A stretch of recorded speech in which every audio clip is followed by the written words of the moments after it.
Just imagine, ఒక tunnel 13.5 kilometre లోపల మీరు చిక్కుకొని ఉన్నారు. ఇప్పుడు అక్కడ ఏమాత్రం దారి లేదు బయటికి రావడానికి. ఊహించడానికే భయంగా ఉన్న ఈ విషయం ఇప్పుడు 8 మంది తెలంగాణలోని వర్కర్ల రియాలిటీ. అసలు ఈ పరిస్థితికి గల కారణాన్ని ఇప్పుడు చూద్దాం. ఎస్ఎల్బిసి టన్నల్, దీన్నే అలిమినేటి మాధవరెడ్డి ప్రాజెక్ట్ అని కూడా అంటారు. అసలు ఎస్ఎల్బిసి అంటే ఏంటి? Srisailam left bank canal. ఈ ప్రాజెక్ట్ యొక్క లక్ష్యం ఏమిటంటే, శ్రీశైలం రిజర్వాయర్లో ఉన్న నీరుని నల్గొండ, మహబూబ్ నగర్ డిస్టిక్లో లోతట్టు ప్రాంతాలు లేదా కరువు ప్రాంతాల్లో వ్యవసాయానికి, త్రాగటానికి నీళ్లు అందించడం. మనం బ్రతుకుతున్న సమాజంలో ఒక మనిషి బతకడానికి కనీస సౌకర్యం. అంత గొప్ప ప్రాజెక్ట్ ఇది. దానిలో భాగమే ఈ ఎస్ఎల్బిసి టన్నల్ అంటే.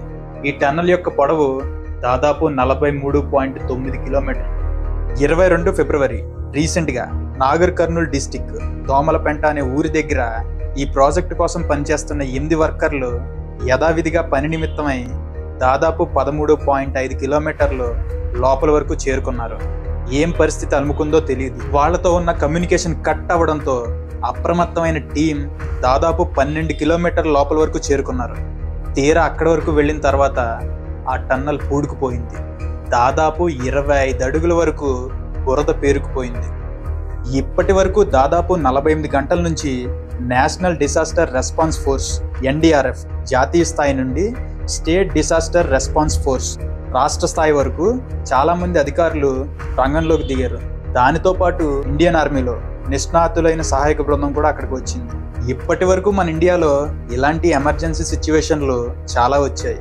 బోరుబావిలో చిన్నారులు ఇరుక్కోవడం, సింగరేణి గనుల్లో రెక్కలు మొక్కలు చేసుకొని చీకట్లో పనిచేసే వర్కర్లు ఇరుక్కోవడం, ఇప్పుడు దోమలపెంట ఎస్ఎల్బిసి టన్నల్ దగ్గర ఈ 8 మంది వర్కర్లు ఇరుక్కోవడం. ఏది ఏమైనా సేఫ్టీ మెజర్మెంట్లు ఉన్నా ఇలాంటి విపత్తుకర సంఘటనలు అకస్మాత్తుగా చోటు చేసుకోవడం చాలా దురదృష్టకరం.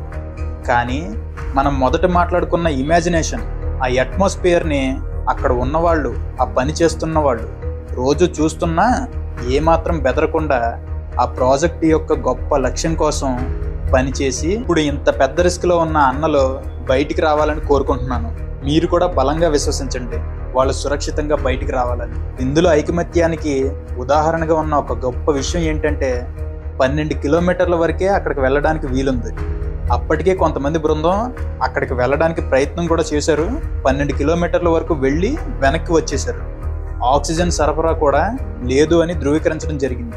కానీ సాటి వర్కర్లు మాకు ఆదేశాలు ఇస్తే మేము అంతకు మించి ముందుకు పోతాము, ఏదైనా పర్వాలేదు, మా ప్రయత్నం మేము చేస్తామని చెప్పి ముందుకు రావడం. గొప్ప లక్ష్యంతో ఇన్ని కోట్లు పెట్టి ప్రాజెక్ట్ చేసేటప్పుడు ఇలాంటి సంఘటనలు మనకి కొత్త కాదు. కాబట్టి వేరే కంట్రీ నుంచి ఎన్నో టెక్నాలజీలని మనం అడాప్ట్ చేసుకొని ఇక్కడ అమలు చేస్తున్నప్పుడు థాయిలాండ్లో జరిగిన తామ్ లాంగ్ కేవ్ రెస్క్యూ 17 రోజులు ఒక గుహలో చిక్కుకున్న 12 మంది పిల్లల్ని ఆ టీం కాపాడిన విధానం, రీసెంట్గా చైనాలో కూడా ఇలాగే ఒక హోల్లో పడిపోయిన పిల్లని రెస్క్యూ చేసిన విధానం, అదేవిధంగా మన వాళ్ళు కూడా ఈ రెస్క్యూ ఆపరేషన్లో సక్సెస్ఫుల్గా విజయవంతంగా బయటకు వస్తారని మనస్ఫూర్తిగా కోరుకుంటూ థ్యాంక్ యూ.